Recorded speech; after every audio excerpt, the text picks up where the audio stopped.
6:35. And Caleb, when he returns, he's going to be our minute taker. All right, is there any public comment at this time? All right, none? Okay, we'll move down to the consent agenda. We have 4 items, so I'll entertain a motion to approve the consent agenda. There is can we pull item, can I make a motion to pull item A from the consent agenda very briefly? Okay, is there a second to pull item A? Sure. All right, all those in favor of pulling consent agenda item A, please say aye. Aye. And we're pulling it Are for you discussion. getting all those notes for? I got it, yeah. So the agenda note says the minutes from April 14th, but it's actually the minutes from May 14th. So we should just make sure that we're clear that we're approving the right one. So would you like me to make a motion to change that, or? You can, well, we can tell Caleb the correction, and then we can put it back in the consent agenda and say, approve the consent agenda with the changes noted, and then you don't have to do a separate one. Okay. Caleb, there's a correction to the, there was an item pulled from the consent It's agenda. just give you lots to do anyway. Great. And there's a correction on the date. The minutes, the agenda reads 4/14, but it should be 5/14. Oh, in the minutes, gotcha. In the, I see, describing the, yes. describing the minutes. So, and then I can give you the, who made the motion to pull it afterwards. So you'll have that in the minutes. And so, are you saying, is there another thing we pulled besides that wrong date? So which one was that that's actually been pulled? Sorry, Don. It was item A on the consent agenda. Just item A? Yep. We're just pulling it all together? Well, pulling it for discussion, and then Jen said that the problem was the date is incorrect. Got it. All the same thing. Yep. Okay. And I don't know if it matters, but it's probably good to make sure that we're clear that we're approving the right one. Yep. Okay. Any more discussion on that? All right. Jen? So I would be happy to make a motion to approve the consent agenda, including item A with the correction noted. Okay. Second. All right, Aaron, seconds. All right, all those in favor of approving the consent agenda with the corrections noted, please say aye. Aye. Any opposed? Any abstention? All right, okay. We're going to move down to executive limitations monitoring. Our first item is to approve the aggregation of individual school and SU Medicaid fund balances at June 30th, 2018 to combine to a single amount to be used district-wide for the prevention and intervention programs within the Unified School District. So we'll just need a motion to discuss this, that action. So moved. Krista? Is there a second? Awesome. Jen?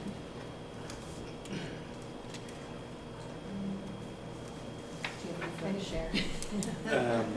The simple version of this is, so this action is required to basically enable us to pool our Medicaid funds and use them more flexibly, which is advantageous to us in lots of different ways.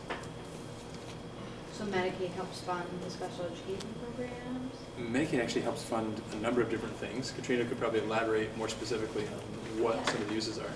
The reimbursement for Medicaid is generated through special education, but its intent and purposes is to then repurpose the funds to go towards things that are more preventative. So to help kids before they need to be supported through special education. So we typically, some schools generate a little bit, some schools generate a lot. It's very year dependent. So pulling it all together is going to enable us to support more kids. So through our expanded learning program, through mentoring, we have purchased curriculum materials for the school guidance counseling department through our second step curriculum, intervention programs, training can go through Medicaid. It's really all around social emotional learning for the most part, and making sure that some of our most at-risk populations are being supported. So by pooling that and now thinking more as a district, we'll be able to stretch those dollars quite a bit more. Great, thank you. Any other? Sorry, can I just catch up? Can I get who moved to the second? Krista and Jen. Krista. Thank you. Any other questions? Krista? And does this not yet relate to how funding for special ed is going to change? Correct, unrelated. Similar in the idea that it enables more flexibility. That's about it. Anyone else?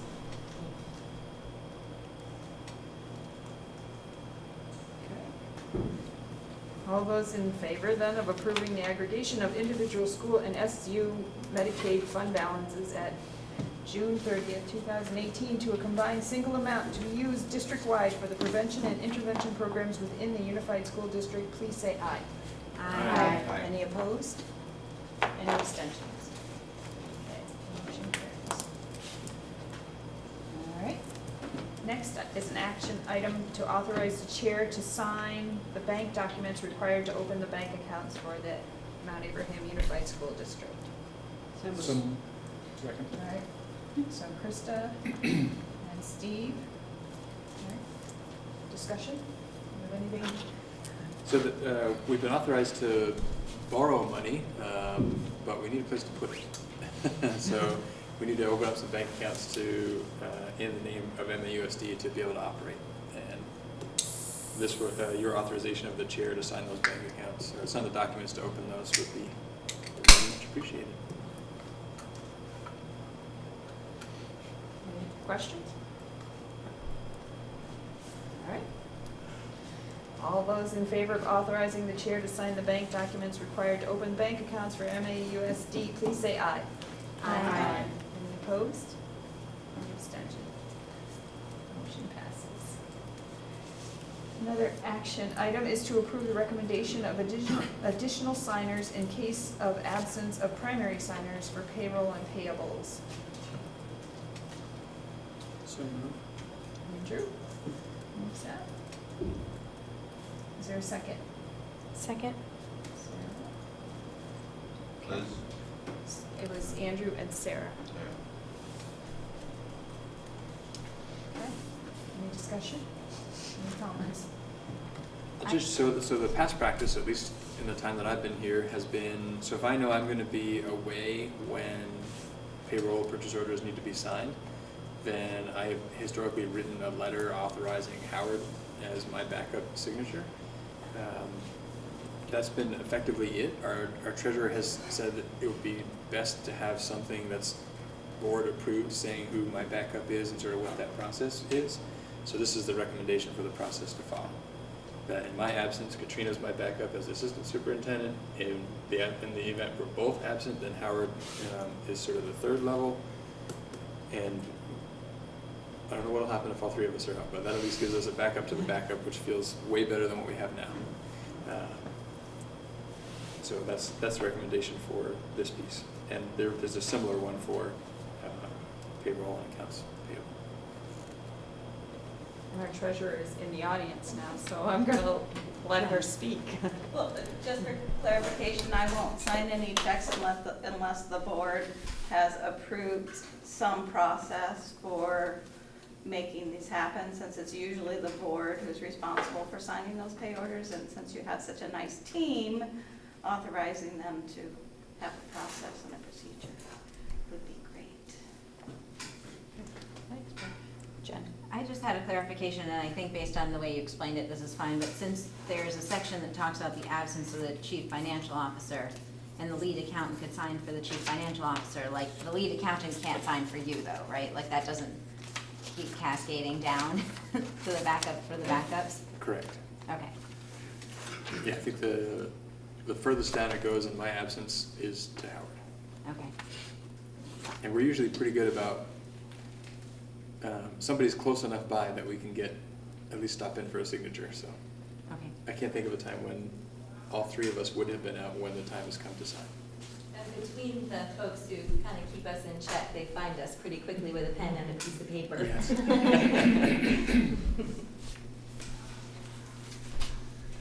Any other questions? Good. All those in favor of approving the recommendation for additional signers in case of absence of primary signers for payroll and payables, please say aye. Aye. Any opposed?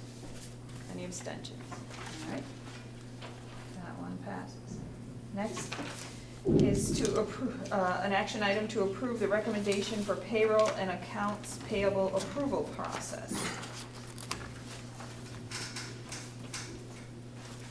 Are you willing to make the motion? Caleb? Second. And then Aaron's gonna second. All right. Any discussion or questions? Any comments, Patrick? So this is in preparing for the time when this board actually authorizes pay orders and or payroll and purchase orders. So the current practice of bringing some level of detail to each of the boards for signature functions for the most part right now. When we think about this one board handling all purchase orders for all schools and all payroll for all schools, to use the same practice that we have now, this board would have a stack of papers about that tall each board meeting to go through and sign. In the digital age that we're in, that seems unnecessary. So the proposal is to electronically send a packet similar to what this is, which includes some level of detail, but by no means all of the detail. As it stands, this is 84 pages, which is dramatically less than you would get with all of the detail, but it gives you sort of an overview. And the idea is that we would send this to you electronically, the goal being a week in advance of the meeting, so that there's a few days as you're looking over it, if you had questions and you wanted to ask Howard a question about something, you'd be able to do that. If you wanted to come into the office and look at the full detail, you'd have that opportunity ahead of the meeting where these would be approved. And then we would bring to the meeting for approval just the signature pages. So probably for the people who have not been on the board, we get a stack and what happens now is there's a cover sheet and then it goes back through each individual invoice, or we have, there's, in that green bag over there is 2 big stacks of, so if you see something on the initial list and you wanna know what it's about, you can go through the papers and find it, kind of thing. So the new system would not give us all that backup information at the meeting. It's gonna require us to do a little work ahead of the meeting. If there's something that you want the detail on, you're gonna have to get in contact with Howard. And something that could be discussed is, you may pick 2 or 3 people for each meeting to really go into it and think if there are questions. So that's something to think about. Caleb? So do we still individually sign at the end, we kind of sign as a lot for all the different pay orders that would apply, but we do that digitally, or is there? So I would bring to the meeting a stack of signature pages that do need the signatures. The cover sheets that went on the other packets. The cover sheet. So we still have a stack of. Yeah, it wouldn't be just one. Thick stack. Right. There's still some question as to exactly how many it would be, but it would be more than one. Jen? So, some time ago, I was at an Addison Northwest board meeting. I think that the VSBA was presenting or something, and they actually had a model kind of like what Patrick explained, although I think they had a board member who just served as the person who reviewed the pay orders. I think we asked him about it after, and I think he's a financial kind of guy, like he does audits or something, and so somehow he got delegated or signed up to be the one that really went through the packet. And so there was a part at the beginning of the meeting where he kind of said, I've reviewed all this and I had a couple of questions and I talked over the CFO and everything looks in order, and then everyone kind of was ready to sign based on that. I don't know if we have any person who would want to do that. I think, to me, the risk is, I like the idea because you don't get a whole lot of time to look through those packets in the meeting. You kind of go, okay, sure. So I think it's good for us to maybe have a little bit more detail with it, but I just, sometimes the packets that we're already reading are pretty thick, and so I'm trying to imagine if one signature page has 85 pages of detail, like how much are we really gonna look at those? It concerns me that I can imagine if I had 1,000 pages of stuff to scroll through, I'm probably not going to give it the level of attention that it might need. I do think for the purposes of conversation, to acknowledge that there's a treasurer, a CFO, and a finance team. We have an independent audit, and we generate monitoring reports on all of our financials. So, and you get monthly updates on the financials, and those will continue as well. So there are a lot of other measures in place that if there's something off, then there are systems to catch most of those things that might be off. Steve? I just have to say, when I started doing this, I was completely shocked that we were signing these things anyway. I mean, it's, with the level of checks that start at the point of the person actually making the request for the funds and the purchase order system, that in the end, we have to sign off as the last signature, it seems a little bizarre, especially with the amount of time that we have to review them. It's just an interesting exercise. Not that that means anything, but I did find it kind of curious that all of a sudden we're like the auditors for 5 seconds to sign off on these things. Well, And if there's some way, is there some way to change that expectation? I mean, what is it? Is it buried in state law or? That the law requires us to look at pay orders and sign off on pay orders. Sarah, did you have a comment? Yeah, I did. Kind of going to your point, I mean, it seems like that it's already going through a lot of checks on your end administratively, and if anything is funky, it's been remedied by the time we see it. Is that right, or is it flagged so that we understand what we need to look at and discuss? Or Howard could elaborate, but I would say they're typically remedied. But I mean, even in the audit, sometimes things are noticed and we then remedy after the audit. So it's not impossible that something catches someone's eye that wasn't seen ahead of time, but probably pretty unlikely. Mm-hmm. Jen, did you? Well, I guess to Steve's point, I think that the reason that the board has to sign them is because at the end of the day, that if some terrible embezzlement happened or some complete mismanagement, in the end, it's the board's responsibility to be overseeing that, and the buck stops here. So that's the thing that always worries me, is that we're signing these things without, really having good understanding of what goes into them, and I don't think it's reasonable that we're all gonna go through, that many pages on a monthly basis, and at the same time, we have to put our names, we have to sign them and say, yep, this looks good to me. So. Was it 85 pages altogether or per page that was signed? No, that would be, like, this is probably about as thick as it would get. For all the schools. Right. It seems worth the time to familiarize and start to understand it, I feel. So that's significantly thinner than what we're getting now, because, just for Moncton, like, our stack often looks like this. Because the It might be receipts and the 6 or 8 purchase pages orders. you sign, but you have, like, copies of actual checks and. You have, That's just one meeting, that would be one meeting.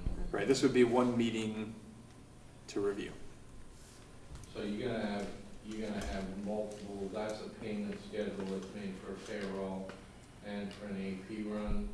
So you'd have multiple ones because we run checks every 2 weeks. So you'd have double what Patrick's showing you there. At a typical meeting, you'd have double that. So the question, Howard, was at a typical meeting they'd have double this? I was thinking this would be a typical meeting, the 80 No, some we're only pages. meeting every month, we pay every 2 weeks. Right, this does say 2 runs, AP and payroll, so this reflects 2 runs.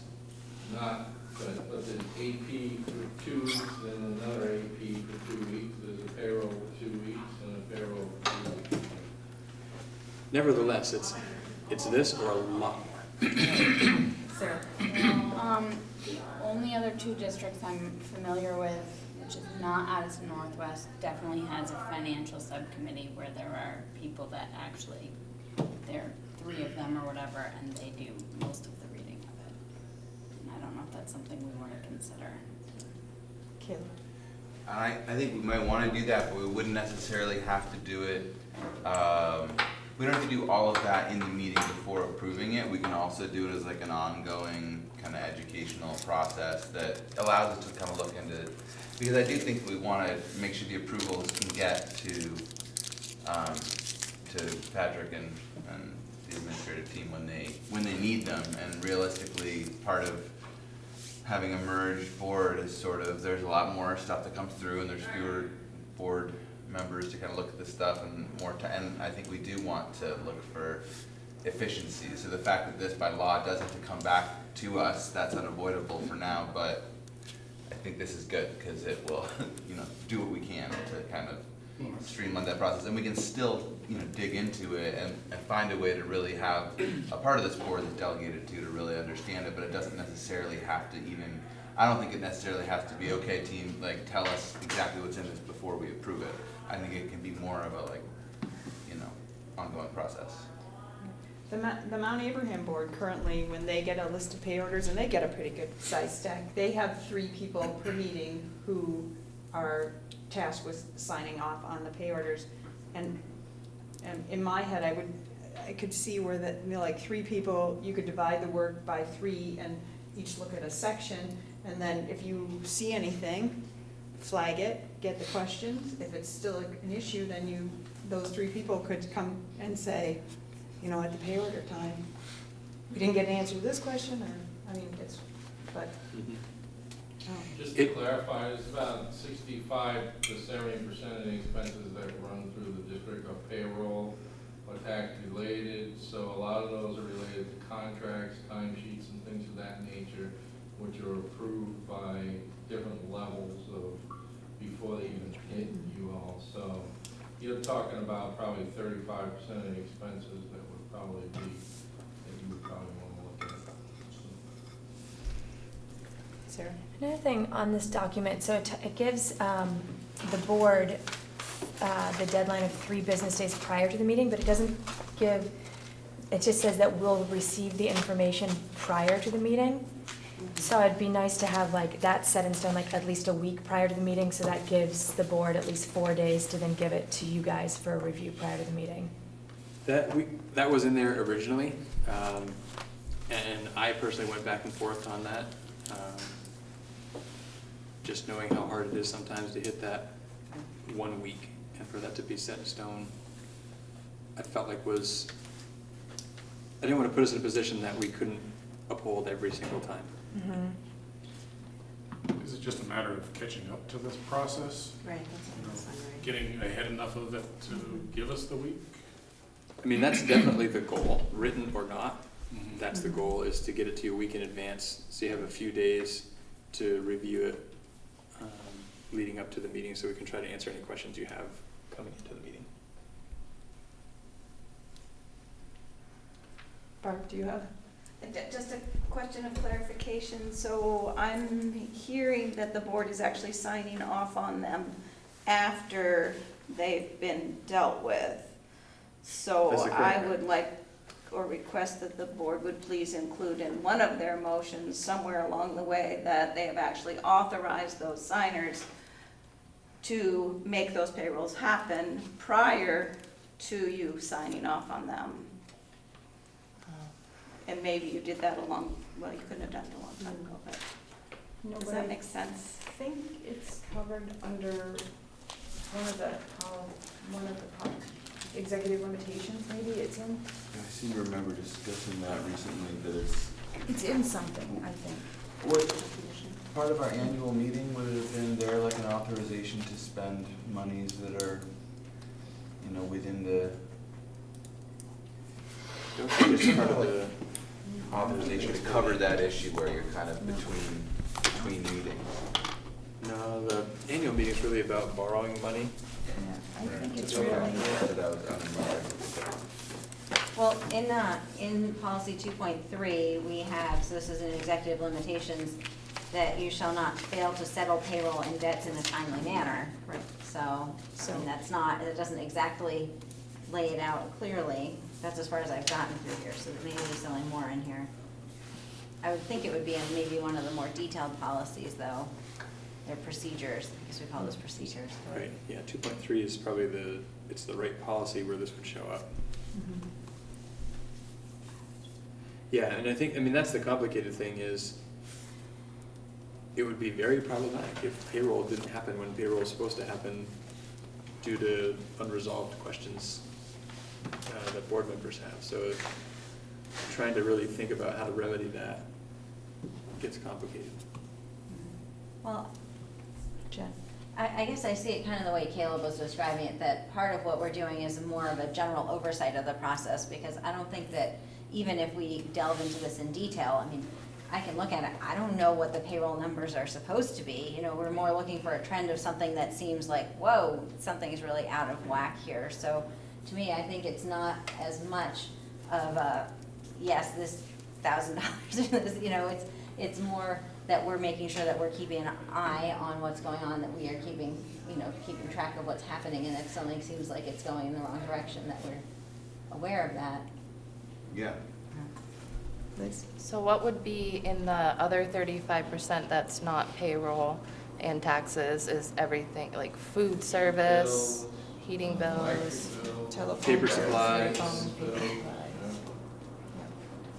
Construction, right, when we do things like construction, that, I feel like we talk about that at the board table more than anything else. Jen? So I would actually be really curious to hear from our treasurer, like, I don't understand where you are in this process. So do you look at the stuff before it comes to the board? Like before the central office signs off on it? So office is signing off on it with a pay order that the board, I'm assuming, has authorized them to sign off on, and then I can sign the checks. Without authorization from the board, I have no authority to sign checks. So you can sign the checks after we've signed the pay order sheets? Correct. That's not what's happening in the individual schools. So in Beaman, they gave the superintendent's office authority to make those designations and that they would sign off on them after the fact, and that gave me authority to sign the checks. Because I had that in the minutes that says the board knows this is happening and then they're agreeing with it. Now, as a district board, I don't know if the statutes are different. I haven't found anything that says something different. I'm happy to be enlightened. So that sounds like a good idea to me, but do we need a legal opinion that we are allowed to do that? That's what I was gonna ask. Can we get some kind of a official position on it? Because it sounds like it's a perfectly reasonable thing to expect. In the time frame you have to execute your business, we're not gonna be something able to support that, so. And this isn't a super urgent matter in that I think we have time to get an opinion and take appropriate action at the next meeting, given that we've been operating this way for years and this board doesn't actually start signing off on those things until August. So do some digging. In the meantime, we have a motion, so you can, if anybody has any other dying questions, we can go on that. Sounds like this motion will not happen, but we'll have to take a vote to see that, and then we can put it on the agenda for the next meeting. Caleb? Well, can't we still, it doesn't seem to me that approving this necessarily, I mean, I think what Barb was saying is a really good point. We want to check and look into what, if Beaman's done something that the other schools haven't, and we need to replicate that here. I think that's really important. But approving this recommendation doesn't preclude doing that, does it? I'm just saying we could pass this, right? I mean, You could, I think. And we could maybe, And then- we could maybe amend she was it. saying, Then we could a new further- motion might not happen tonight for this Right. other step, but, Right. yeah, okay, I think I want to make sure I was understanding you. Jen? But I think it would be desirable to have this question clarified and in the memo. Well, I think what Caleb's saying is we could take this action and with the new information, draft another action item so then these two would be together, end up being together. So it's up to the group. It's up to what you decide.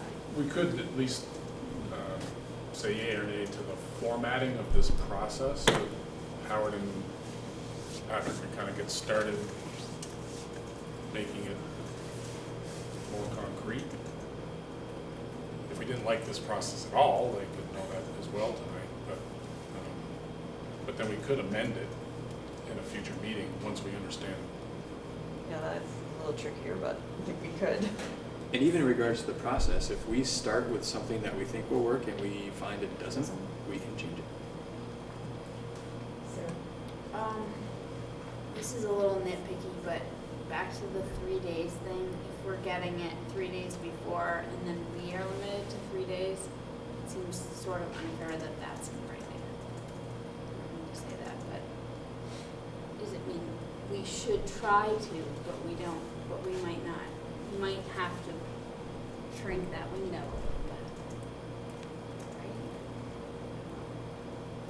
Kristen? Yeah, that was the kind of where I was going also, in that if we can modify if it's not working, I would say we should be more aspirational in what the expectation is in getting the materials to us, if we have that same expectation of turnaround. Steve? Only one other thing, I know that in the Mount A version of this, I've seen it where you've come in expecting 3 certain people to sign, and they're not around. Right. At the last minute, somebody else gets it. You know, do we want to make a monthly action item to assign who's going to get it the next month, so that they're forewarned and.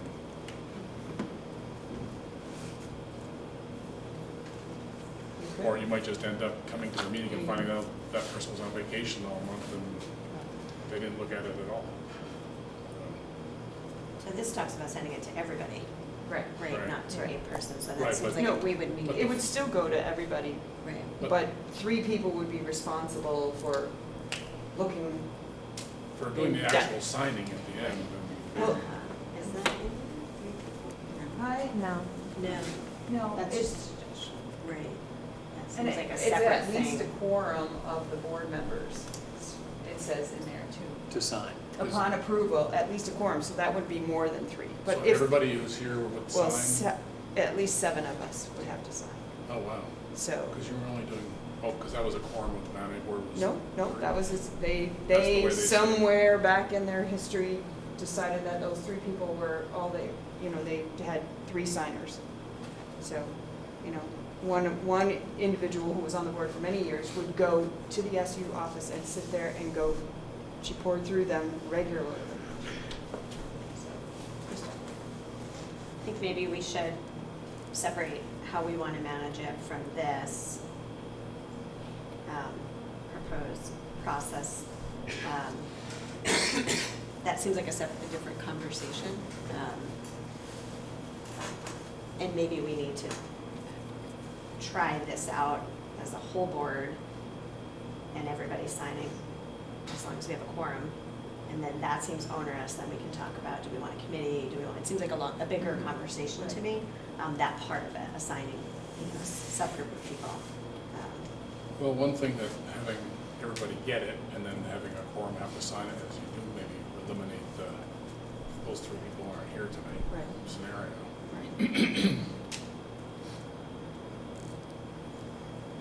I think the other advantage to a quorum of signatures is then it's really clear that it's the will of the board to approve.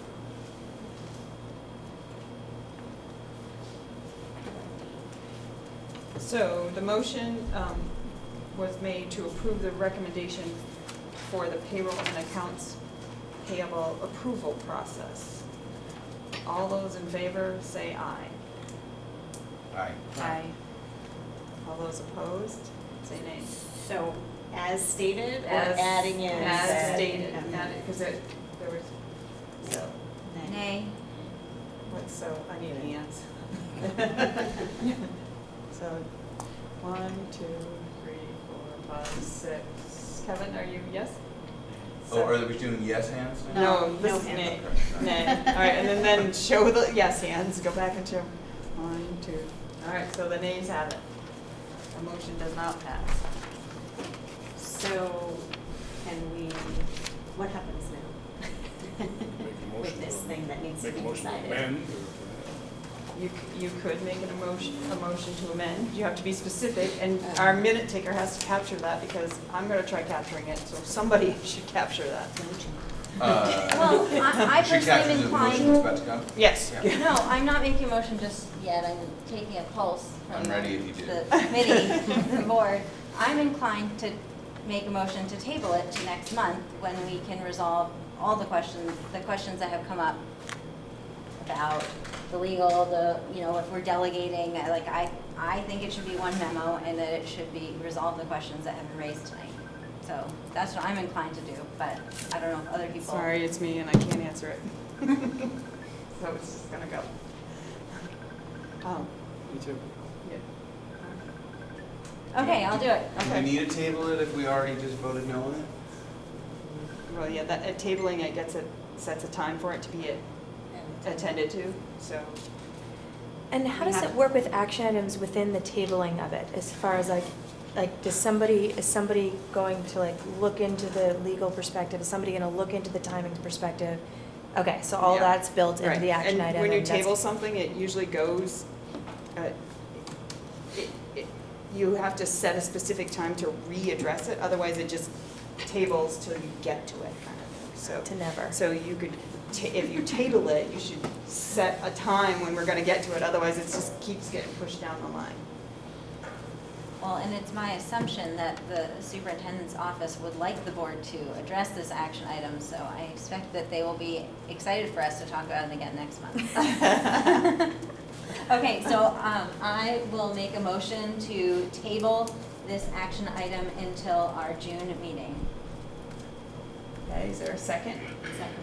Krista? Any, And perhaps if any board members have thoughts about how it might be modified, they could just send that directly to me.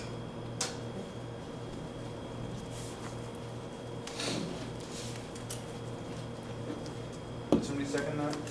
Krista? Thank you. All right, so all those in favor of tabling this action item until the next meeting, our June meeting, please say aye. Aye. I was waiting for a discussion. Oh, Oh, sorry. Do we want to add that we're expecting Patrick to look into the legal issues in this motion? I don't think we actually said it in the motion. Not in the motion. We want to actually ask him to Jen? look into the legal aspects. Jen? so my personal opinion about that is Patrick understands that we have a legal question, and that if he wants us to approve it next month, he's probably gonna try and bring us some more information about that.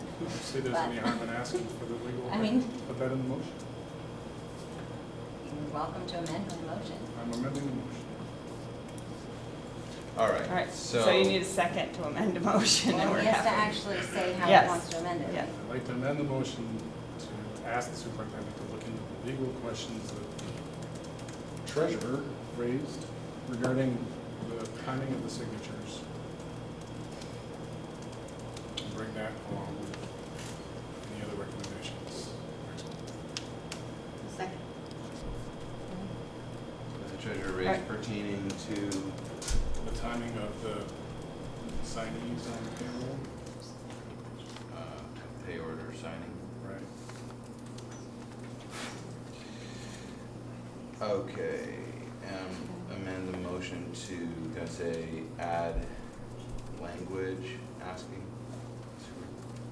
So I've got, amend the motion to add language asking the superintendent to look into the question that, the treasurer raised pertaining to the timing of pay order signing. Could have done better with that. Yeah, the legality of it. Does the board need to sign before the business folks sign? Or before, can she sign the checks? No, I understand the question, I'm just trying to figure out how to. Well, I'm trying to figure out how to actually I'm say sure it. it's great. How do you capture, I'm sure. Mhm, okay. Yep. So you got the second on that? It was Aaron? Can I seek clarification one more time? I know we're going here. So, my understanding of what we're asking Patrick to do. Well, wait a minute, we can't talk Okay. about anything now till we resolve the amendment. You can only talk about the amendment right now.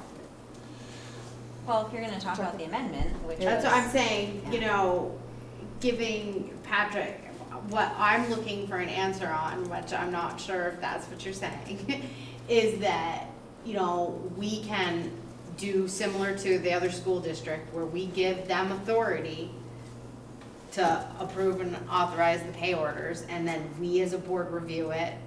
Most likely it's gonna be after the fact, because they have to do them every 2 weeks, and then we sign on them Well, and So- if the treasurer can also sign before we sign. before we sign. I think that's exactly the intention of that amendment. Okay. That's how I understand it. Okay. I'm good with that, how you understand? All right. Caleb, can you read the amendment Oh one more my time? god, I'm still working on it. Amend the motion to add language asking the superintendent to look into the question raised by the MAUSD treasurer regarding the timing of pay order approvals. Amend the motion to add language asking the superintendent to look into the question raised by the MAUSD treasurer regarding the timing of pay order approvals. That's what I got. I think it needs to say legal, Legal. somewhere in that. Right. Legal, motion, yep, because no, it's the an legal question. There you go. And that's Steve, and sorry, seconded by Aaron. Aaron, yes. Any other discussion on the amendment? Barb? Sorry, just clarification, that it is also the authority.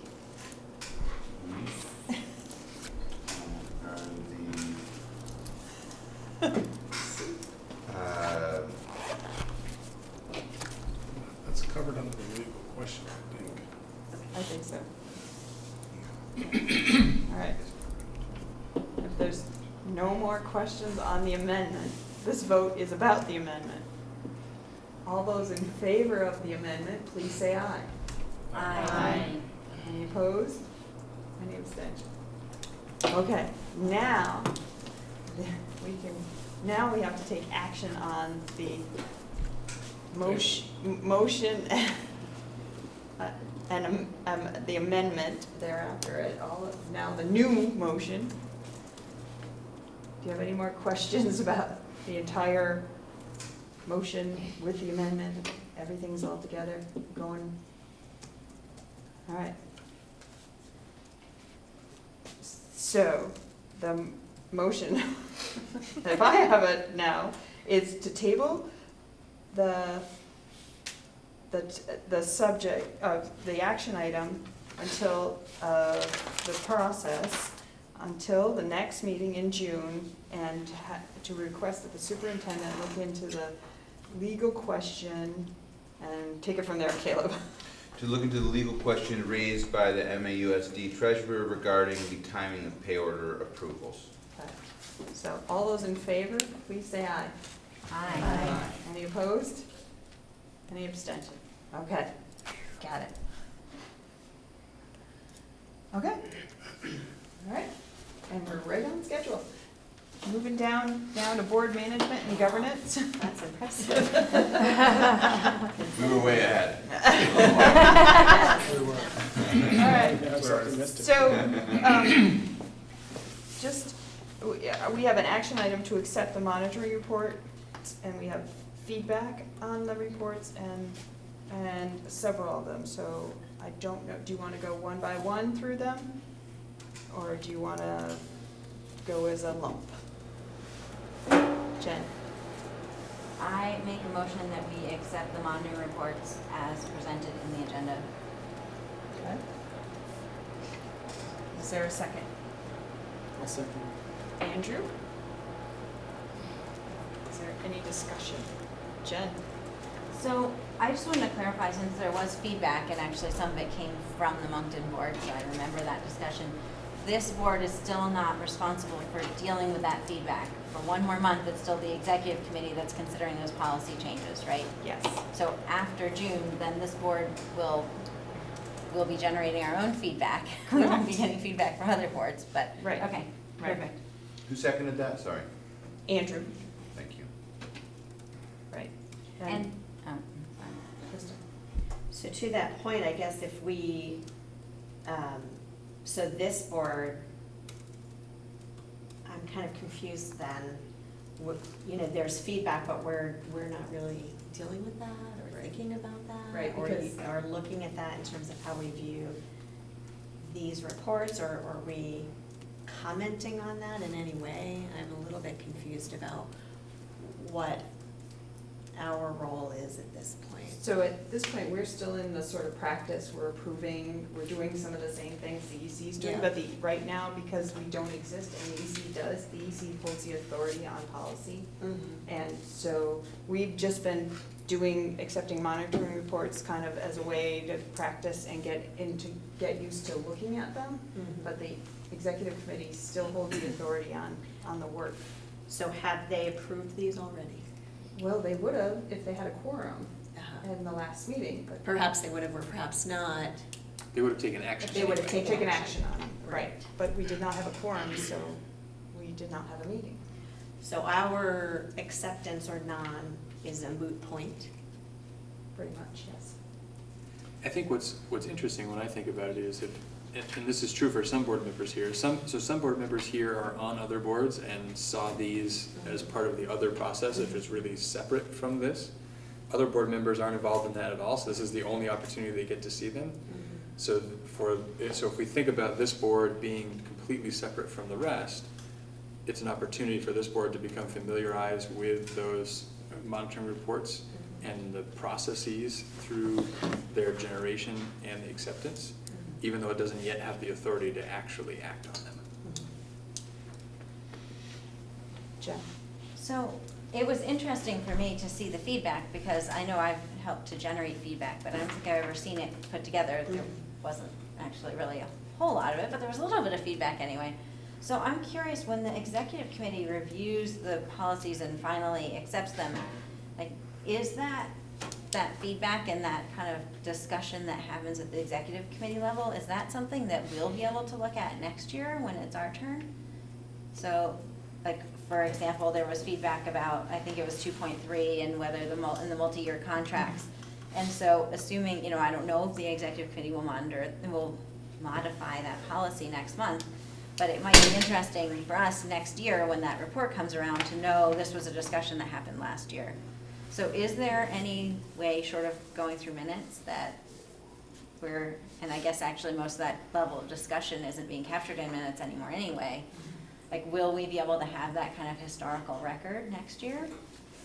So in one of these particular policies where there is a there was a recommendation in the report itself that Patrick made for a language change. The executive committee, had they met tonight, would have started the process on the language change, but now timing-wise, it's gonna be tight, and it may be at their last meeting that they start in on that process. I think is what Patrick and I were discussing this before this meeting, and they'll start the process. It doesn't just happen at one meeting because you approve it. You did have a discussion around the language changes, and then you approve it for posting, and then it's adopted at a later there's a couple weeks go by, and then you adopt it, or, in the next meeting. So the EC is going to probably start the process and hand it with a recommendation to the SD board. And I think in terms of action, right now the EC takes action with feedback from each of the boards. So in some ways, each board acts as a board member will next year for this group, right? So this group will look at feedback from each individual board member, and the feedback may conflict at times. Somebody may say, I really like this part of the report, and another person may say, I really didn't like that part of the report. But I can't satisfy each of those perspectives, so ultimately this board as a whole has to make a decision to accept or to direct the superintendent to make a change, which is how the EC functions. And then the action is captured in the minutes for posterity, not necessarily the discussion. Jen? So that's helpful as far as the policy change, and then I just was looking back at the form, so there were a couple of policies where, I was less than a month into, but where, like, on 2.1 and 2.2, we had suggestions, please consider direct evidence from parents or guardians in the future, for example.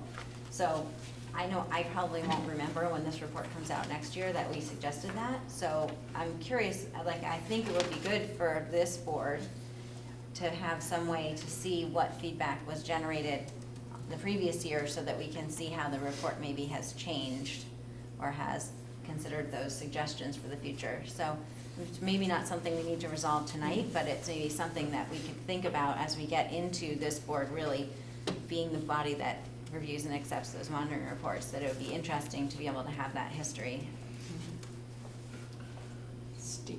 Well, also, having some kind of maybe a handoff from the EEC, here's our list of to-dos we haven't quite finished, if there are any.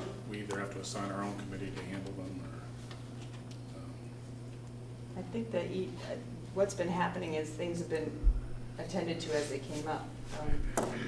The Policy and Governance Committee tried to finish up the work so that if they made the recommendation about the change to the ends policy language, and one other, where they removed that schedule of, in the policy itself. right, and you assigned something last time Right, around. so that's the board monitoring reports, that we'll start in the fall, Right. monitoring our. And one of these is a board monitoring report too, the last one is a board monitoring report.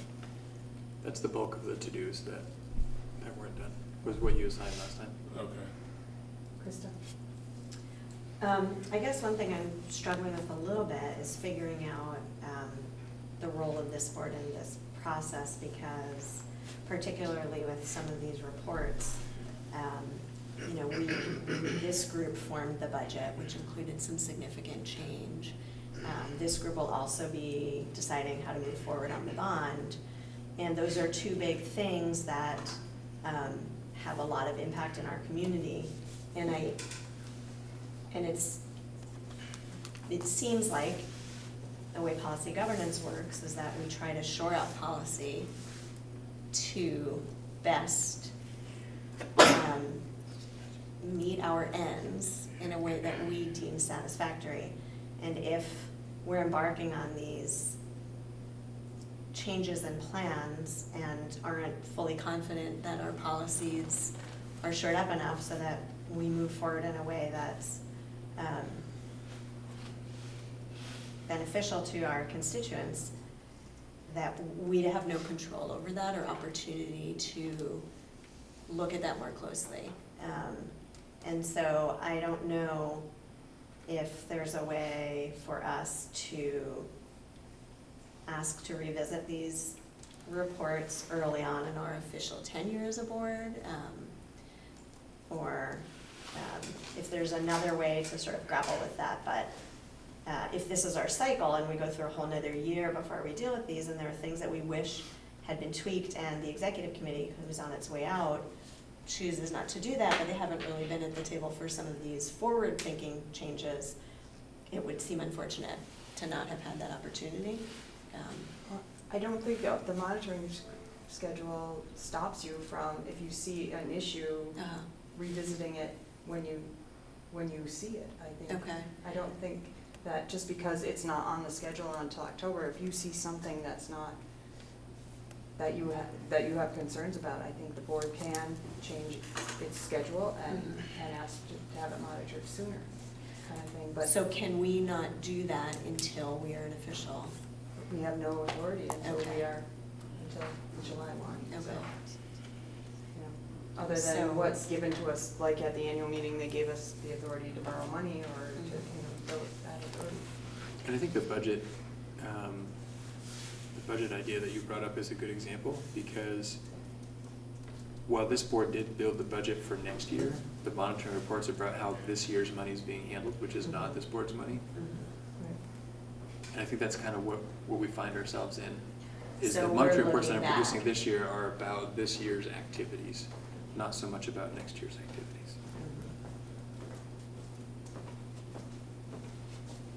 So can we, or can I ask that we consider reviewing 2.1 and 2.2 as a board in the fall?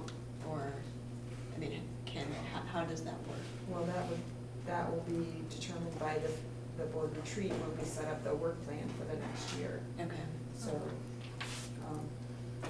because that's when we lay out that year. Yeah, in August at the retreat, we'll take a look at the work plan. I'll bring a draft, and then we can talk about sort of what order we want all of the monitoring reports to come in. Okay. Any other questions, comments? Okay. All right, well then, all those in favor of accepting the monitoring reports as presented, please say aye. Aye. Any opposed? Any abstentions? Okay. All right.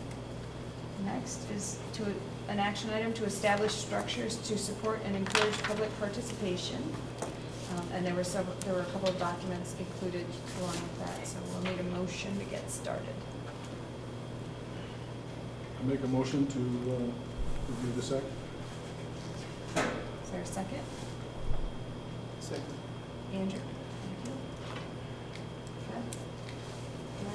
Okay. The motion is to review. To establish It's structures. to establish, but it opens the door for the discussion. Got it, yeah, So, no, I just wanted to make sure I was capturing. establish structures to support and encourage public participation. And so the Community Engagement Committee did some work, is that correct? Yes. You might have to give Caleb a second. I had to catch up, yes. Yeah, would you like me to Sure. speak to this first? So we met a week ago and had a different act, had some other items as well. This was the second item that we kind of talked about. This is stemming from really the Act 46 conversations. It's something that has been, at least in the Starksboro Board conversations, really talked about a lot, and Nancy Cornell has kind of continued to think about this one, and Louis DuPont has spoken recently at one of our meetings about this, and so this is something that I did present to our community engagement committee last week, and appreciated their recommendation to bring it to this full board, and I guess that at this point in time, I think we've talked a lot about the concept of school councils, and I think it's tricky. It feels like one of the things that's tricky but important, and so knowing that there may be the need for legal questions to be answered or greater refinement of this idea, I did feel like a specific proposal might advance this conversation at this point in time. So that's one of the attachments here. And so it tries to spell out some kind of core roles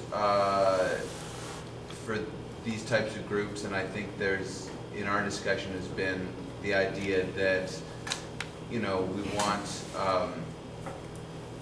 want enough structure here to encourage participation and encourage a feeling of validity of these structures, and we also want enough flexibility to accommodate slightly different school councils in slightly different towns. Just understanding that this isn't something that has to be as formulaic as necessarily a board, this board, for example, these seats.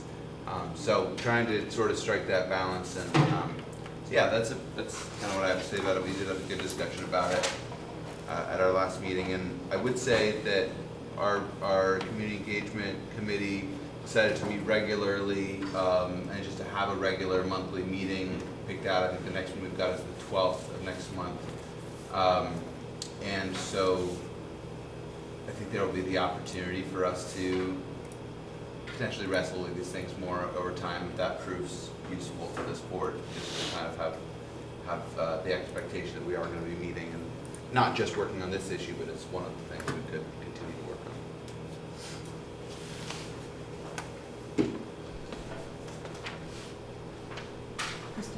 Caleb, did we hear back about the grant? We didn't, no, and I did email late last week and I still haven't heard. But, so maybe that's not a good sign. Yeah, we applied for this technical assistance grant and no word on that, which is a little disappointing, but hoping maybe they're just slow in that process. We really haven't heard anything back, so it's a little funny, but we'll see. Sarah? Do you envision these being just anybody who wants to be part of this council's charge, it's a set time that they go and that you can participate? Like, how widely advertised is it? Like, I'm just curious what your thought process was behind it, about how you get people to participate, or how you get them to not participate in some things, or like, I mean, I don't know.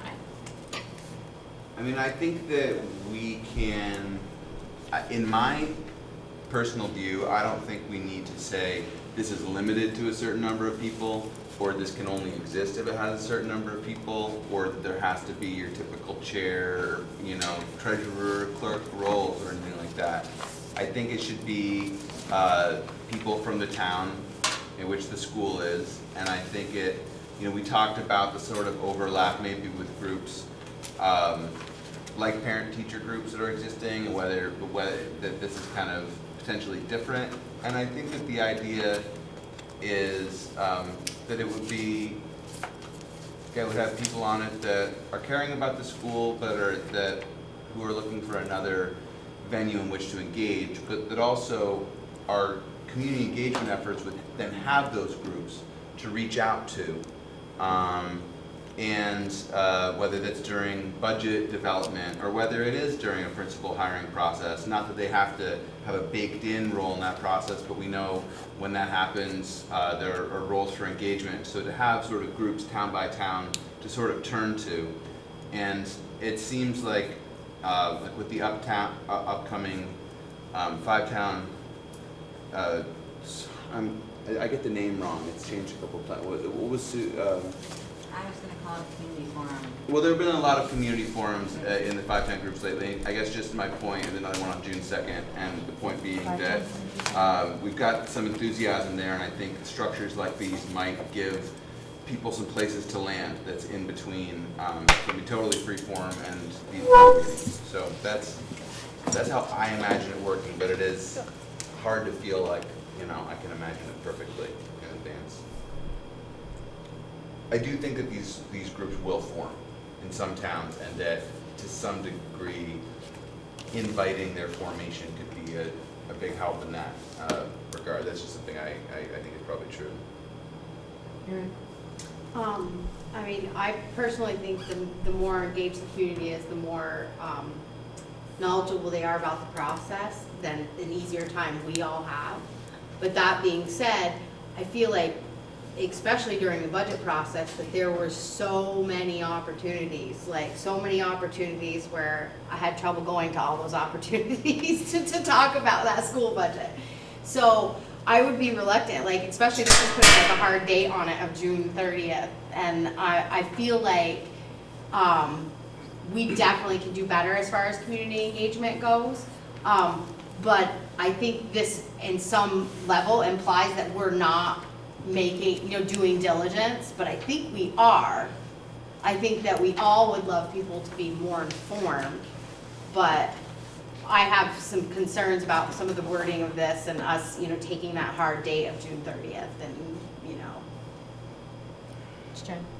So I would just like to share a little bit of history from Act 46. So the top part of what you see here, basically under where it says community engagement and input, that's actually, those 4 paragraphs are from our Articles of Agreement. And so we had, I think, many long nights debating the wording of those articles, or this article specifically on that committee. And, after a lot of discussion, I think that I'm not a lawyer, but if you were a lawyer, you would probably be able to read this to say, it says we could have school councils. It doesn't say we will have school councils. It says we'll consider school councils and they might do some of the things that we've listed. So it doesn't specifically require any of those things. But that being said, I think that our committee broadly felt strongly when we wrote that first paragraph that, community connections to local schools are celebrated and cherished, and each community feels that schools are the heart of the community and values and supports equitable and quality public education for their children. So, part of the unification process, there was so much concern out there that this board was going to sit in this room and not talk to people anymore, and that it was going to feel really different. And so I think that this came from an interest in making sure that this board continued to try to talk to people in the community. And, part of what I see right now is that there is all this excitement, there's this group that's doing all this stuff, and they're kind of over there and we're over here, and we don't know how to tap into that. And I also think that there's so many people who have opinions about the school, but who are never gonna come to a forum. They're never gonna come and hear about our budget in detail or tell us why they're gonna vote yes or no on that. And so I think that the idea of pursuing more ways to be able for this board to get in, to share information and to collect information can only be a good thing. So, I absolutely agree with you. I mean, the first paragraph seems like, that's like the mission statement of like what this community engagement should look like. It seems that, I do read it, that the second paragraph that says that they will be established by the new SD board on or before June 30th. So that's how I read that the local school councils will be established. And I guess I'm just wondering, and then at the bottom of this document, it says board members will solicit and then recommend to be appointed by. So is that what I guess I'm just unclear on the process. So we as these board members, we go out into our communities and we solicit potential members that will become the local school councils, and then we bring those names to this board and those names are then approved? Well, just to clarify again, kind of on this document, maybe it's not that clear, but the second section down on the page on the draft for proposal, the community engagement and input, that is the article from Act 46, and that ends the little line of asterisks. The proposal below that, that's the proposal that we discussed in the community engagement meeting. And so I don't think, while there is this, the structures to support and encourage public participation will be established, it does say we need to establish structures. It doesn't say they have to be school councils, but but it is, in relation to that. But I think the manner in which board members are solicited, that kind of specificity is in the proposal, but is not in the article, if that makes sense. Yep. So just to say that's how this page is broken down. Krista? And I guess to follow that, I think it's our role to figure out which sorts of structures would be most effective to support and encourage that public participation. And we have, as individual boards, had lots of different ways we've tried to do this. But I would say that, in my opinion, they are not as effective as they could be, as evidenced by this other group that's trying to do similar work of educating the public. And so I don't know what it would look like to be more, to have more sound structures in place for both getting information out, but also welcoming input in.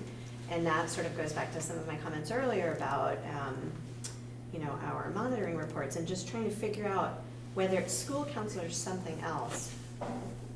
Where do we create opportunities in our system for people to not necessarily direct Patrick's work or the work of the professionals that are running the schools, but to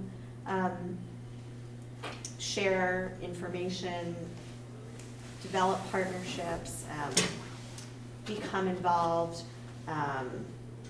share concerns. What can we create that allows for that to happen differently than we've been doing in the past?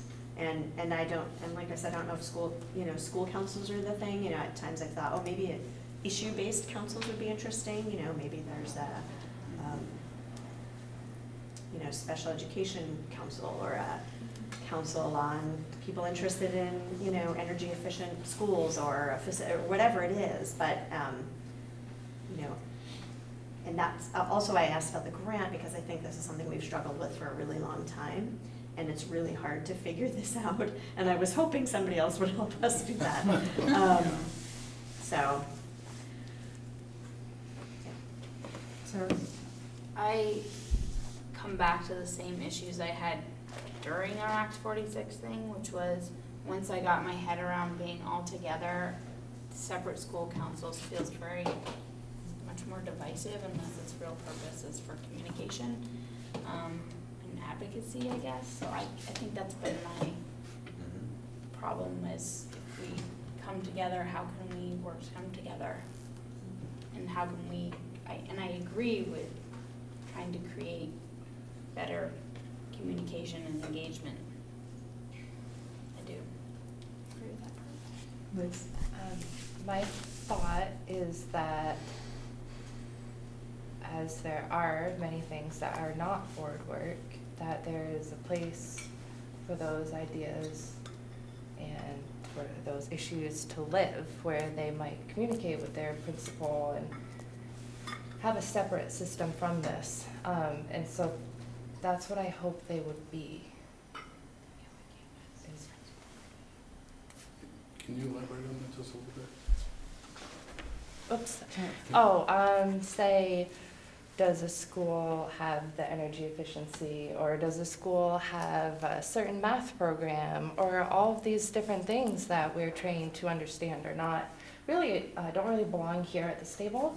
And so where do they go? And this could be a place where they could go. And so their principal might show up for the, however often they may feel like meeting and whatever they may feel like talking about. I mean, not that it would be required, but I think schools want to work with their community and want to hear what people think, and that this is a desirable thing for everybody. And I think that just an opportunity to talk about some of that stuff and not have to go through all of the processes that, I mean, it may actually be, even though they can't direct certain things to happen in the way that a board would, they also wouldn't have the requirements that a board would in order to go through certain procedures to have something happen. It could be more of a conversation, more of a forum.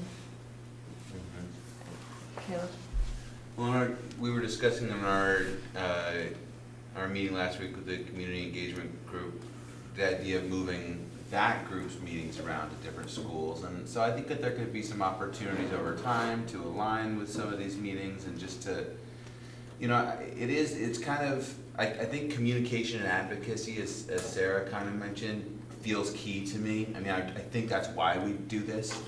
And I also think that, you know, there's I don't, like Jen said, I don't think there's a big risk in this. I don't see this a big downside. Like, I guess the biggest downside to me is, like, we kind of try to create a structure and there's just nobody interested, you know? It's just a total flop and nobody forms a school council, and I think we can adjust to that. Like, I think that we can, so I just don't, I think that there are some sort of perceived risks about what it would be if we were to put more burdens on Patrick and his staff through these structures, but we know we're not gonna do that. And if that makes these structures less successful, then, you know, we'll have to encounter that result. But I hope that there's enough interest out there to make them successful, despite the fact that it's not a group with a lot of authority, or who's gonna need to sign off on pay orders, and that we kind of let the process evolve over time. But I don't see anything worse than a lack of participation coming out of this if we try it. Sarah? I'm interested, when Liz said the part about the principals, in some ways it seems like this is, and I don't want to add more pieces to the principals, but it is a great spot to start with leadership within a building, creating that community that's further than the students, and then every so often coming and communicating with us. I mean, we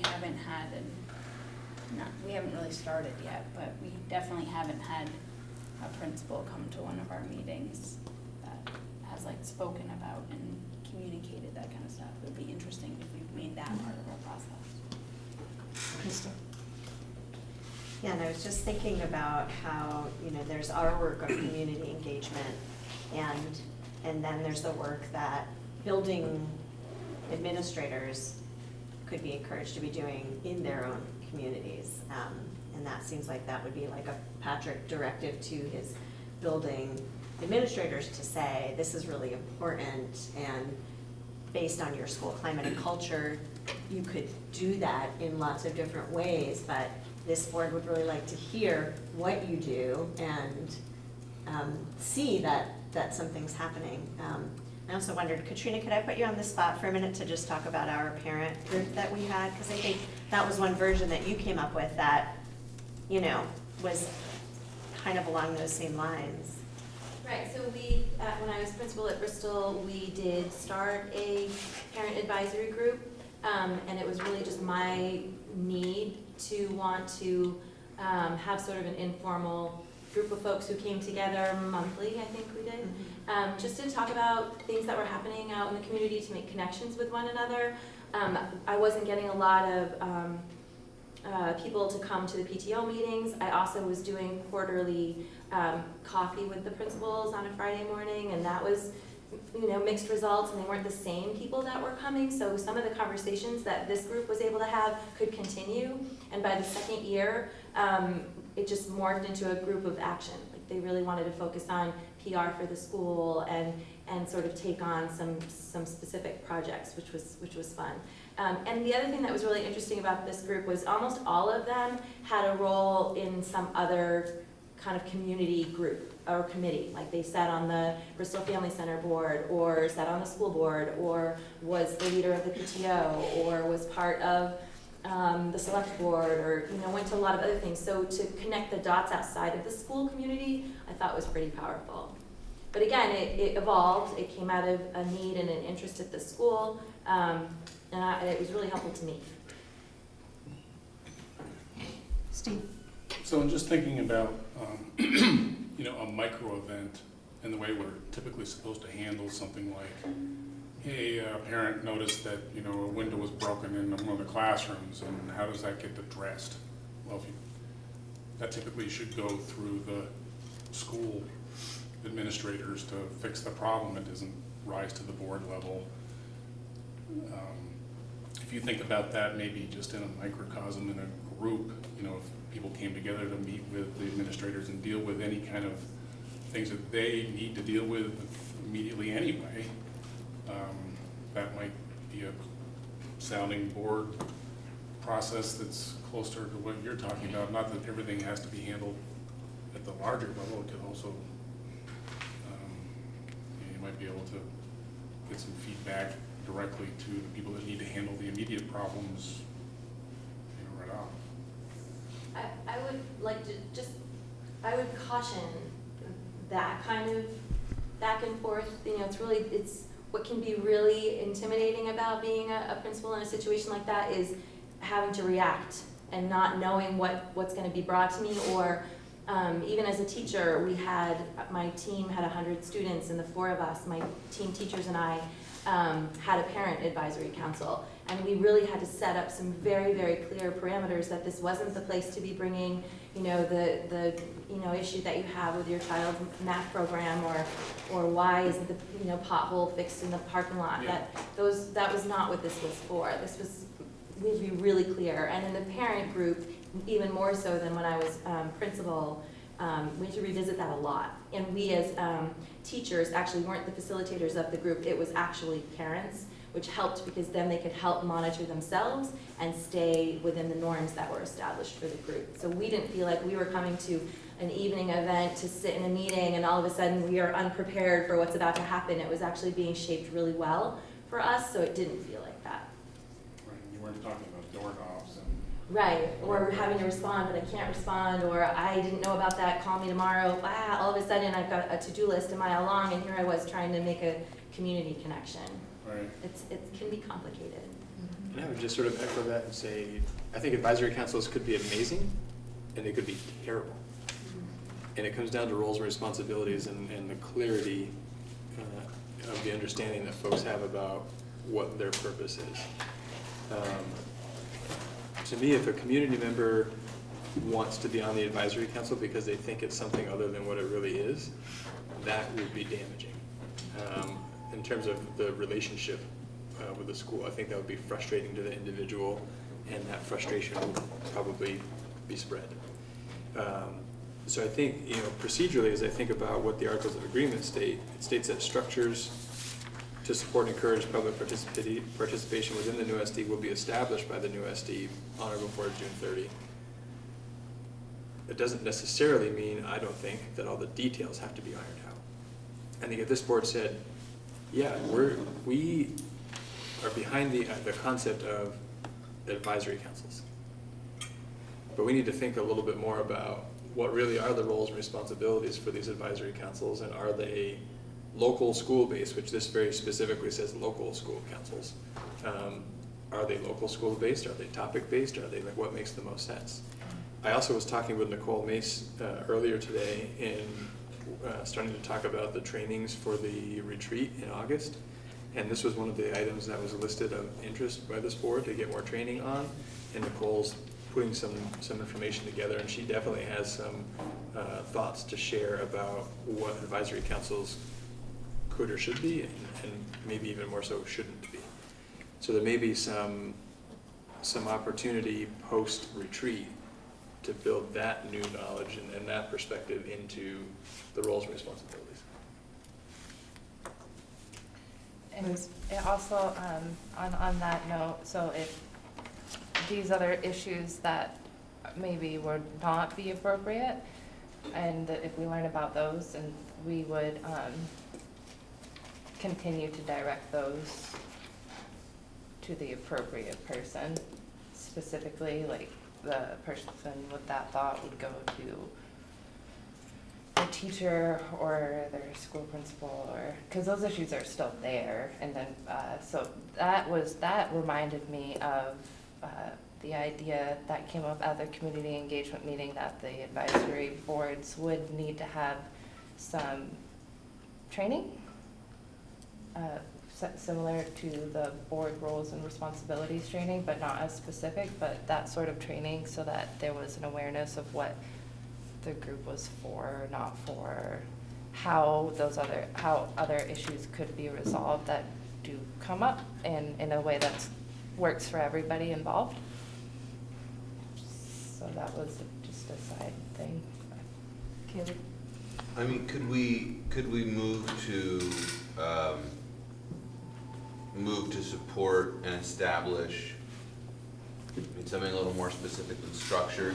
Maybe it is advisory councils, advisory groups, and then kind of make a plan to basically come back and spell out, well, what are the questions to be answered? Are they VSBA questions? Are they our attorney questions if there are, because that is, I guess what I'm hoping is that we can kind of bounce it to the next level of specificity to be able to say, well, yeah, we do want this, and because I know I think there are some arguments that I've heard and we've discussed for why it really makes sense to be school as opposed to topic, but we've also seen that there's definitely appetite on the topic side. So I think that's a really good question, but I think it would be great if we could kind of at this meeting move to really like support the idea and acknowledge the need for trying new things and new structures, and then kind of make at least some kind of a plan to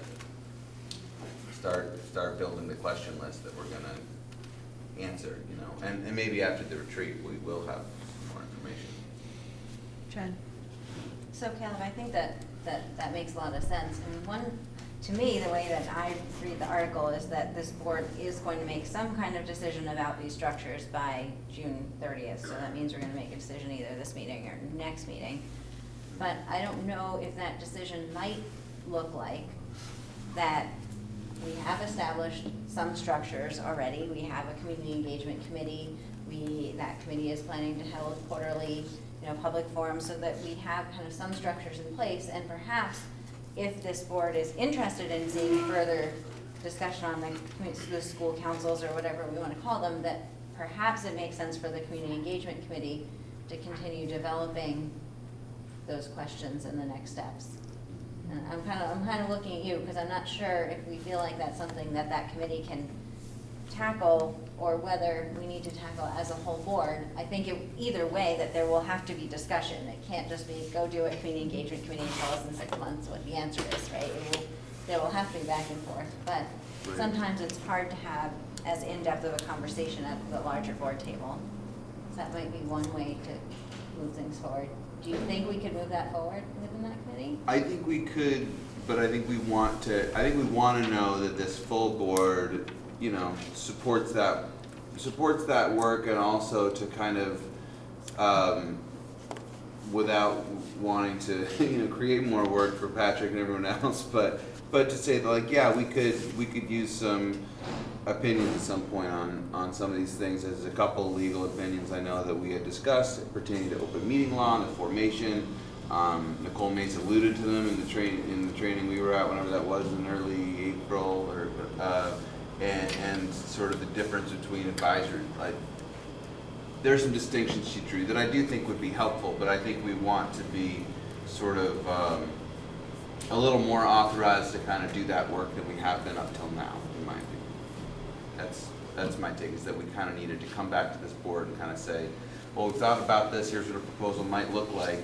Do we want to go down this path? Because obviously it's kind of tricky, but I've said my piece. I mean, I want to reiterate. I think it's an experiment worth pursuing in the name of better engagement. I don't know if I really even have any issues with the roles and responsibilities outlined here. The only questions I have here mainly are how does the information get back and forth? You know, if the advisory councils are going to advise us, how does that happen? Do we like schedule? You know, just what is that vehicle?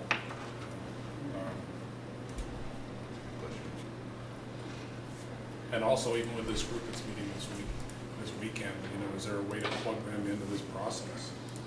You know, one way this could be shaped is that there's one advisory council and it's them. Just throwing it out there. They've got a full head of steam. They have a lot of people in the 5-town group there meeting, and maybe they want to segregate themselves into a building by building setup, and we could be just interfacing with this one group. I'm just tossing it out there. It feels like general is a general idea of wanting to move forward. Sounds like a pretty good idea right now. And I feel like part of what we're missing on that is the ground rules section, or that piece of it. And so we could develop a lot more by September, which I think is what we were aiming for, and before actually having a forum or moving forward on any of this. So some general thought that we are going to do this and want to do this, and so that if people are looking into it and reading what we're doing, then they know that we do want to, and it's reflected that we're welcoming that kind of engagement. I don't know. Krista? My only concern is if that is how we say how we're going to move forward, if we're committing to exploring the idea of a council versus committing to forming some sort of councils or advisory committees. Because the piece I remember from the public agenda meeting we went to when Nicole Mace spoke about this was about trying to avoid the board sort of owning this and having the board designated committees. And because of that, I feel like I'd like to hear more from her before we say exactly how this is gonna look. Because I just don't want us to promise anything that we decide becomes too complex for us to deliver. And so I wanna be careful about how we word what we're gonna do before we have a chance to talk with her. Is it definite that she'll be able to provide some information at our retreat about this? I was actually just thinking, if we had something to share with her ahead of that, maybe it's this as it's written now, maybe it's some modified version of this, but if we could share it ahead of time, she might be able to sort of tailor the conversation to the draft that we've shared with her. That might be really helpful in moving it forward. And as it stands now, I think the motion is pretty wide open, so that we could fine tune it as we go along. I think when I think about it, it does say we're in support of something that encourages public participation, and we haven't said exactly what it is yet. Steve? So, I mean, structures to encourage public participation isn't necessarily just community advisory councils. Right. It's also just structuring ourselves to receive feedback. You know, how, you know, is there some way we can broaden maybe the public comment area or some other way to get feedback from folks on our own end in our own business? That's another thing to consider. Yeah, it seems like it's such a huge topic to cover right now, and I'm just wondering, is there another mechanism to toss around ideas, or is that against open meeting laws? Like for me to send the community engagement committee some thoughts that I have, or can you not do that? Can I not do that because of open meeting laws? Yeah, you should refrain from doing that because the board established that committee. Right. So it's like it's a board sitting, so Right. if people have comments, they can send it to me, I can Okay. list them all and then That's a way to just, send okay. it to Caleb and here's some. Okay. And it falls under agenda development, it's allowed, right? So if we're kind of thinking, is that correct, that if we're kind of developing the next community engagement agenda and there's something Right. pertinent that we could communicate enough to sort of say, let's add that to, Right. I don't know. Well, Not that's like part- looking for a loophole there, but just saying that Part like, of it. that we can kind of try to anticipate our meetings. But if I take Yeah. everybody's information and put it in one document and then it's a document that you have to share, then, in the past, that's how we've handled comments. I pile them all in one document and there's, you know. But couldn't Caleb do that as the chair of that committee? You can't collect feedback directly from board members? I think in the past, we've kept it a step away so that it keeps that group working. So, and I don't mind if people, typically what happens is nobody sends any feedback. Because this is like the third or fourth time we've asked for feedback and nobody sends any feedback, so. Hope springs eternal. So the action, are we trying, I mean, because under the established structure and support and encourage public participation, period, I would be okay with that. Yeah. But the proposal, there's several points that I'm not on board with. Right. So I don't know what we're supposed to be taking action on, I guess. So I think. Just the establishing action- something, Yes. or the proposal, approving the No. proposal? Just something. Just. No, I don't think the specifics. Okay. Yeah, just to kind of keep refining it and maybe establish something, you know, as Steve was saying, we kind of already are, and, sorry, I didn't mean to jump in. Jen? I personally would feel a lot more comfortable if we had an actual meaningful motion, because I think it's confusing that the agenda has attachments with that item, and we have a motion that says to approve this item, which has those attachments with it. I just, and I don't know, I mean, having a motion just saying we establish structures, it doesn't say what's, like, it doesn't say anything. You know, like, I think that I would much rather, I know I can't make a new motion right now, but I would much rather see a motion, like we said, to, you know, continue to request the Community Engagement Committee to continue to explore additional structures beyond those already established for You community should be engagement or something capturing like that, that. because when this motion goes down, that, my That's all guess is right. what's gonna be the Or we next could amend motion. this motion too. No, don't amend it. Let's Yeah. just vote it down and go to Put the the next. language in there as it is because it's verbatim from the Act 46 Articles of Agreement, because that's what this board has to do according to the Articles of Agreement. And because it's not Yeah, it's the specific, because second it was not clear what this board really wanted to do. Well, that But you've one's got to a- decide on what it is you want to do and take action on it. But I don't think that just taking action, saying we establish structures, like, No, I mean, that's Agreed. not really an action, right? No. That's like, yep, we Completely did, agreed. check the box. It has to be more specific. the way this is set up is basically to vote this proposal. That's the way this is, Yes, that's what I understood when I came in here. So let's vote on that one and then. okay, and then, all right. So, if there's no further discussion, all those in favor of establishing structures to support and encourage public participation, please say aye. All opposed? Say nay. Nay. The nays have it. All right. Any abstentions? All right, now, on a hunch, there might be another motion somebody wants to make. I'm ready to write. If he's ready. Well, I mean, I'm a member of that committee, I always feel weird making motions about what the Oh, committee no, wanted please to do. Okay, so I believe my motion that I speculated about earlier said something like, I move that we request the Community Engagement Committee to investigate establishing additional structures to support and encourage public participation. Second.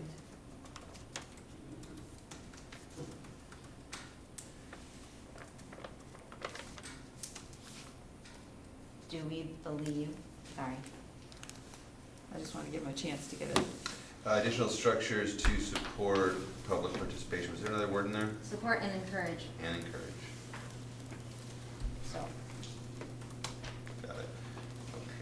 Okay. So I Jen. have a question for Patrick, and it actually is specific to the wording of the motion. So do we believe that we need to, within the format of a motion, say that we believe what we've set up as a community engagement committee and the work that committee is doing is a structure to support and encourage? So should that be a second sentence of the motion? Or- I don't know that it has to be in a motion. I mean, I think if, to me, if someone came and said, your articles of agreement say that you will establish structures to support and encourage public engagement, what have you done? To have something to point to and say, so here's a structure, here's a structure, here's a structure, it would sort of, I think, satisfy that. And to then also be able to say, and here are these other structures we're really thinking seriously about, but we need to do some more work on. Okay, I think that's defendable. okay. And with this motion, I would hope would sort of also authorize us to the degree necessary, kind of work with you Legality. on some of the specific legal questions that arise. We don't have to have that language in there necessarily. It needs to be, yeah. Well, I would second that. You have a second already. Well, I would. Jen who- Second squared. What, Krista, did you second? I did, Krista yeah. did, gotcha. And what about the retreat time frame? Are we having another, We'll have one more meeting. were we having another, were we discussing having another meeting with Nicole before we made any more? I think that if. That the can be part of the update, which is the next agenda item on the Right. board retreat. Right, Okay, okay, so we don't need to talk about that in this. no. Can I ask one more question? Sure. Is there a way for us to get our feedback back to the committee? That's not. Send it to me. Just send it to you, okay. And then I can fix this, okay. That would be great. All right, any other questions? Okay, all those in favor of the motion that we request the Community Engagement Committee to investigate and establish additional structures to support and encourage public participation, please say aye. Aye. Any opposed? Any abstentions? All right, motion passed. Okay. Jen? Before you move to the next agenda item, at the last meeting, the Community Engagement Committee was asked to work on a forum related to the bond and the facilities, but that's not on the agenda today, so I don't know if we're planning to talk about that or if we're planning to not talk about that. But since we were still on stuff that the Community Engagement Committee was doing, I thought it would be a good time to ask that question. It's not spelled out in the agenda specifically, so I would be hesitant at this point, this far in, to, Is it a problem to authorize an update without taking any action? I think as long as there's no action taken, I think an update is okay. yeah. Here we- Could also update and action another time, but yeah, we did discuss it. We could put So it- I think we what could put it we'll as have to item- do in the future is that, like, board chair update, that used to go out, but I think we'll have to send an update to that committee specifically at agenda building time, so that we will include that in the. Do we want to just have a sort of a standing Yeah. community engagement committee update? I think item? because we're gonna be meeting monthly. Okay, so we can add that to our agenda. So are you allowing an update or not at this An point? update with no action. Do you want me to I- talk or do you please. want to talk? You've got- I've been talking a lot. So, and anyone on the committee, correct me if you disagree with what I say, this will be very brief, but, so we did talk about some ideas about, there was, so last month, if you remember, there was discussion about possibly forming a committee related to the bond / facilities improvement, and then there was the request of the community engagement committee to consider having a community engagement event about that. So our thought was that with the timing of where we are now, that it makes sense to wait until September to have a forum on that. It's gonna be very difficult to get anything scheduled. I might call it impossible to schedule anything before the end of school, and even if we could, this last couple weeks of school tend to be really crazy for everyone, and, you know, there's concern about how well attended anything would be in the summer.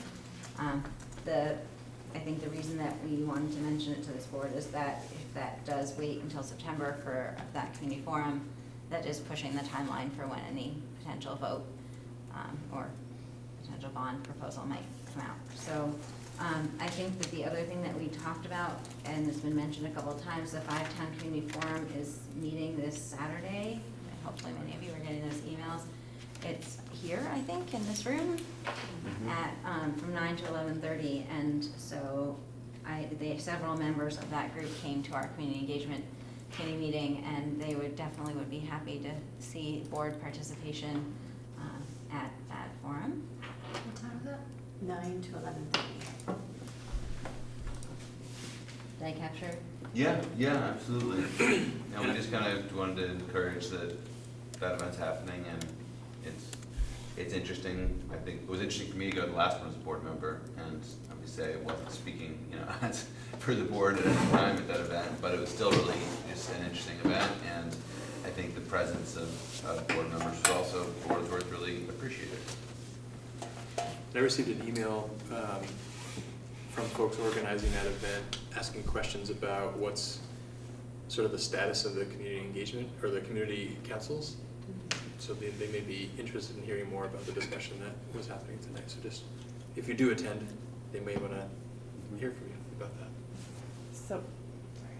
So we would be free to, because this is all public what we're doing, we would be free to discuss where we are with it, including the fact that we haven't made a solid plan, but we're still thinking about it. And I feel like that's when people want to be a part of the conversation anyway.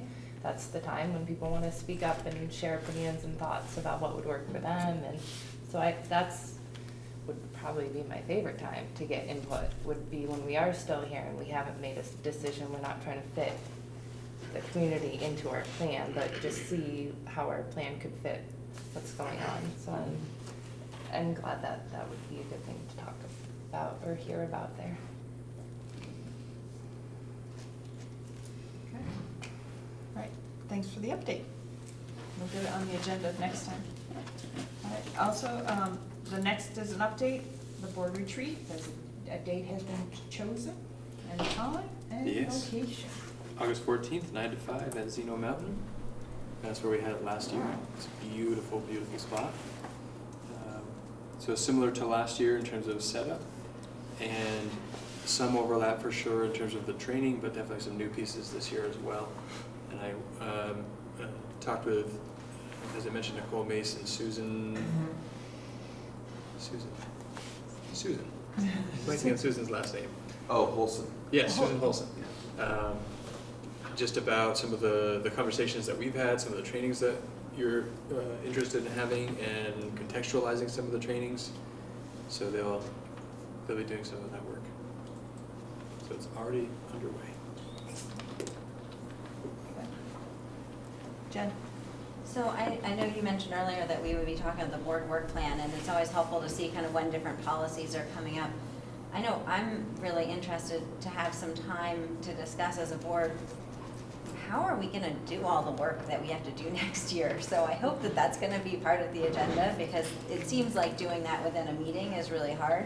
But within a retreat, we might have a little bit more time to be able to do that. So I really value the trainings and the presentations, but I also think, I mean, if we just imagine that this year there have been 6 other boards who've been running all the schools, and we've just been doing like, I mean, we did the budget, but like, we haven't been doing any of that stuff.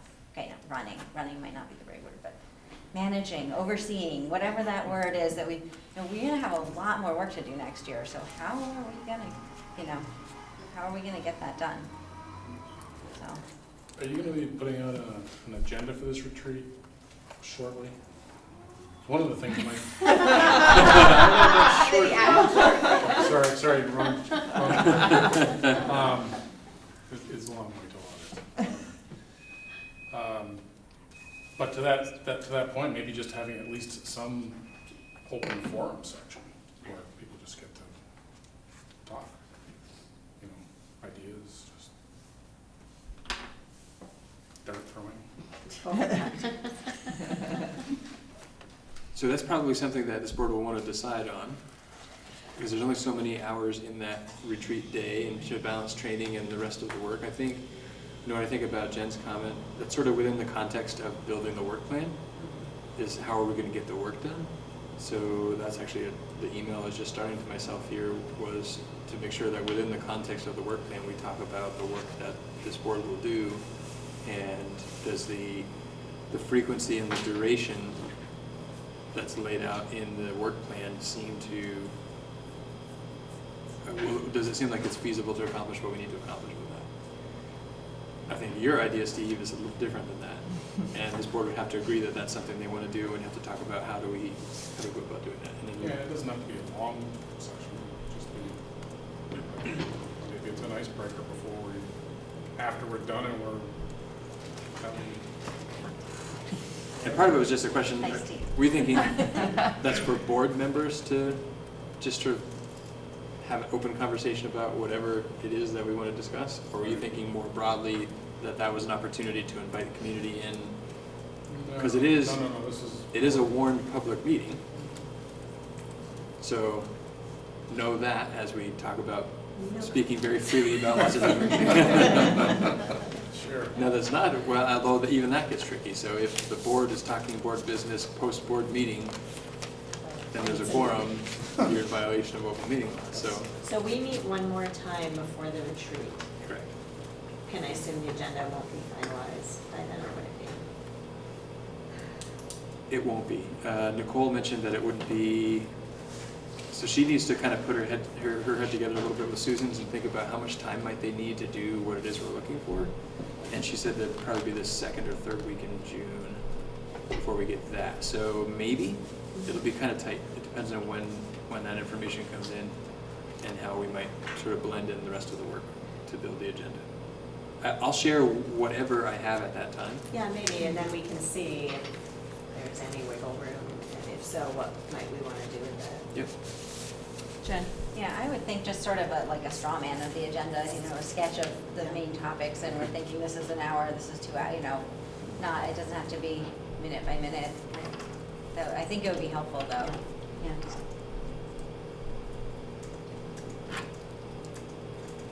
You've got accounting 101 on there, right? There's budget training. We discussed that. All right. Any other questions around the retreat update? Okay. The last update was a legislative update. That was quite lengthy, but it's what the VSBA sent out. And at this point, I sent that along and that was included. If you're not getting the VSBA updates, you should let Karen Mueller know, because she is the connection for those updates with your email. Okay. All right. Are we in need of an executive session? All right. Next meeting date on your agenda, so you can plan accordingly. Nice. Okay. Is there any? Monday. Clarification? What's that? It's a Monday, that's a clarification. Yes, because there was an event at So the 26th is the executive committee and the carousel. That'll be a celebration of all the boards. There will be cake. It's not a celebration without cake, right? That's right. And so, my understanding is that we found it difficult for this board to meet on the carousel nights, so we picked the night before the carousels, so that's why it's on that 25th. But I hope that the members of this board would attend the cake and have cakes with the exiting board members. It should be a baton-shaped cake. Oh, there you go. And that's on the 26th? Correct. What time? So 5:30 is the executive committee, 6:30 is the locals, and it'll be after that, probably around 7.